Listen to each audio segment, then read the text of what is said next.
नमस्कार दोस्तों, स्वागत है आपका अपने YouTube channel Ravi Indore academy में। दोस्तों, आज मैं 3 मुद्दों पर बात करने वाला हूं। पहला है जेल पुलिस और फॉरेस्ट गार्ड का रिजल्ट। दूसरा है दोस्तों वर्ग 2 का सिलेबस और उसका नोटिफिकेशन कब तक जारी होगा, कब उसका एग्जाम होगा। और तीसरा दोस्तों जो पॉइंट है हमारा वो है पटवारी की जांच। आप लोग वीडियो के लास्ट तक बने रहें, आपको काफी कुछ देखने के सुनने के लिए मिलेगा। क्लियर? चलिए दोस्तों शुरुआत करते हैं। अभी ईएसपी पे फोन लगाया जा रहा है, आप लगातार रिकॉर्डिंग सुन रहे हैं जो यूट्यूब पर अपलोड की जा रही हैं दोस्तों। तो उसी के संदर्भ में मैं आपको बता रहा हूं कि अब इन्होंने ईएसपी ने एक नई खबर चलाई है व्यापम ने फॉरेस्ट गार्ड और जेल पुलिस के रिजल्ट को लेकर। दोस्तों इन्होंने क्या बोलना चालू किया है, इन्होंने बोला है कि जेल पुलिस में किसी एक अभ्यर्थी की जगह कोई दूसरा अभ्यर्थी फिजिकल देकर आया है, जिसकी वजह से एफआईआर की गई है और उसकी वजह से आपका जो रिजल्ट है उसे आने में देरी हो रही है। चलिए इनके हम इसी पॉइंट को मानते हैं। दोस्तों ध्यान से सुनना मैं क्या बोल रहा हूं।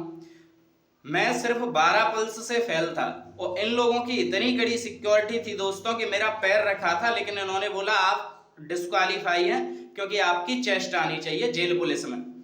ठीक है, कोई दिक्कत नहीं, हम वहां पे डिस्क्वालीफाई है। लेकिन आप मुझे ये बताओ, कोई एक अभ्यर्थी की जगह दूसरा अभ्यर्थी फिजिकल देने जा रहा है, आपकी टीम वहां पर क्या कर रही है? जब अभ्यर्थी दूसरा ही फिजिकल दे के आ गया, डीवी करा के आ गया, फिर आपकी टीम क्या कर रही है? कोई और शिकायत कर रहा है, तब आप उसके ऊपर एफआईआर कर रहे हैं। और चलो हमने ये भी मान लिया कि आपने एफआईआर की वजह से जेल पुलिस और फॉरेस्ट गार्ड का रिजल्ट आपने रोक दिया या देरी कर रहे हैं। तो आप मुझे ये बताइए कि पटवारी के रिजल्ट के ऊपर इतनी एफआईआर हुई, इतनी जांच हुई, फिर आपने कैसे रिजल्ट दे दिया? उन बच्चों को आपने नियुक्ति भी दे दी, वेरिफिकेशन में भी आप उन्हीं बच्चों को बुला रहे हैं जो पहले डिस्क्वालीफाई जो क्वालिफाई थे, जिनके ऊपर जांच चल रही थी, जिनका नाम आया था, आपने तुरंत ही उन लोगों को नियुक्ति दे दी। उधर रिपोर्ट में कोई दिक्कत, उसके ऊपर तो कितनी एफआईआर हुई थी। जब एफआईआर ही आपका मुद्दा है तो पटवारी के ऊपर तो इतनी सारी एफआईआर हुई थी, फिर आपने उसका रिजल्ट कैसे जारी कर दिया? और अगर यहाँ पर एफआईआर एक लड़के के नाम के ऊपर है तो आपको उसके ऊपर जांच बिठानी चाहिए। और अगर आप जांच बिठा रहे हैं तो जेल पुलिस और फॉरेस्ट गार्ड के अंदर तो आपको काफी सारे अभ्यर्थी मिल जाएंगे जो ऐसे ही जुगाड़ के माध्यम से अंदर गए। और अगर आप जांच कर रहे हैं तो आप एक भी अभ्यर्थी निकाल देना। आप जांच करेंगे लेकिन अभ्यर्थी एक भी फर्जी आप नहीं पकड़ पाएंगे जिसे आप बाहर निकाल सके। तीसरा मुद्दा दोस्तों मैं आपको बता रहा हूं कि मैंने ये मान लिया एफआईआर हो गई, इस वजह से आपने जेल पुलिस और फॉरेस्ट का रिजल्ट रोक दिया। एफआईआर हो गई लेकिन आपने पटवारी का रिजल्ट नहीं रोक पाया, उन्हीं अभ्यर्थियों को नियुक्ति दे दी जिनकी मध्य प्रदेश में टॉप 10 में रैंक है, जो इंटरव्यू नहीं दे पा रहे, जो गायब हैं, घर से भाग गए हैं, जिनको नियुक्ति देने के लिए 2-2 बार 3-3 बार बुलाया जा रहा है, वहां पर एफआईआर काम नहीं कर रही। तीसरा पॉइंट सबसे महत्वपूर्ण, जेल पुलिस फॉरेस्ट गार्ड में एफआईआर काम कर रही है, ठीक है, एफआईआर हो गई, आपने नहीं दिया, कोई दिक्कत नहीं। ये वर्ग 2 वाले अभ्यर्थियों की क्या गलती है?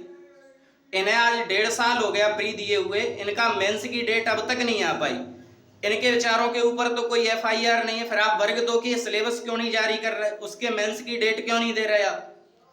अगर एफआईआर हुई है जेल पुलिस फॉरेस्ट पे, आपने उसके रिजल्ट को लेट किया, लेकिन वर्ग 2 के अभ्यर्थियों की क्या गलती है?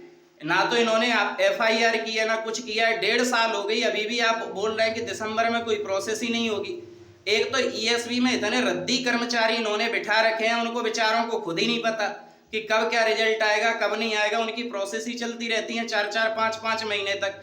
और सबसे ज्यादा निकम्मे हैं मध्य प्रदेश के शिक्षक, जो अपने अपने यूट्यूब चैनल खोल के बैठ गए। अभी एक कटिंग निकाल दी अखबार की, बोला कि मध्य प्रदेश पुलिस का दिसंबर में रिजल्ट आ जाएगा, तो हंसते हुए थंबनेल पे फोटो लगा रहे हैं बड़ी बड़ी और बोल रहे हैं कि मध्य प्रदेश में दिसंबर में पुलिस का रिजल्ट आ जाएगा। अरे शर्म कर लो।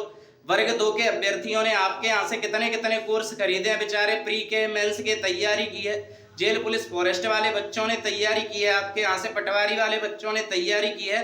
आप उनके लिए एक ट्वीट नहीं कर सकते? इतनी बड़ी बड़ी आप संस्था चला रहे हैं मध्य प्रदेश के अंदर, फर्जी फर्जी आप झूठी खबरें निकालते रहते हैं। ये वैकेंसी आ गई, वो वैकेंसी आ गई, 200-250 वैकेंसी को आप ऐसे दिखाते हैं पता नहीं 20-25 हजार वैकेंसी निकल के आ गई हो।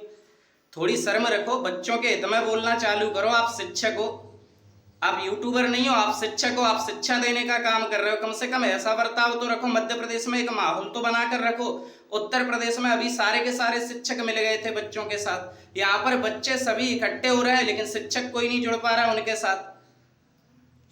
चलिए दोस्तों, एक ऐसी वीडियो मैं अगली लेके आने वाला हूं, उसमें मैं ये बताने वाला हूं कि मध्य प्रदेश जेल पुलिस और फॉरेस्ट के बच्चे 25 तारीख को भोपाल पहुंच रहे हैं आंदोलन करने के लिए। जो भी विद्यार्थी, जो भी अभ्यर्थी, चाहे वो वर्ग 2 का हो, चाहे जेल पुलिस का हो, चाहे फॉरेस्ट का हो, चाहे पटवारी का हो, जिसे लग रहा है कि सरकार हमारे साथ ज्यादती कर रही है, हमारा रिजल्ट नहीं दे रही, हमें परेशान कर रही है, परीक्षा सही समय से नहीं हो पा रही, तो आप उन व्यक्तियों से जुड़ सकते हैं। 10:30 बजे दोस्तों वो ईएसबी के मुख्यालय पर पहुंच जाएंगे। आप सभी बंधुओं को वहीं पर मिलना है उनसे। क्लियर है? मैं दोस्तों इसमें लिंक दे दूंगा ग्रुप की, तो आप डायरेक्ट वहां पर कनेक्ट हो सकते हैं उन बच्चों के साथ। बाकी सरकार आपके हित में कोई काम नहीं कर सकती, आप यकीन मानना। अभी वर्ग 2 जून तक खींचेंगे ये लोग, बहुत लंबा खींचेंगे, तो अपन को बोलना पड़ेगा, एक बार तो सबको इकट्ठा होना पड़ेगा। और शिक्षकों को तो आप भूल ही जाओ, इतने निकम्मे हो गए हैं, इतने बेशर्म हो चुके हैं ये मध्य प्रदेश के कि दोस्तों इन्हें कोई मतलब ही नहीं। बच्चा मर रहा है, जी रहा है, भविष्य बर्बाद हो रहा है। 2 साल हो गई, 2.5 साल हो गई, 150-200 पदों की ऐसे गरिमा गाते हैं, पता नहीं कितने ज्यादा पद निकाल दिए।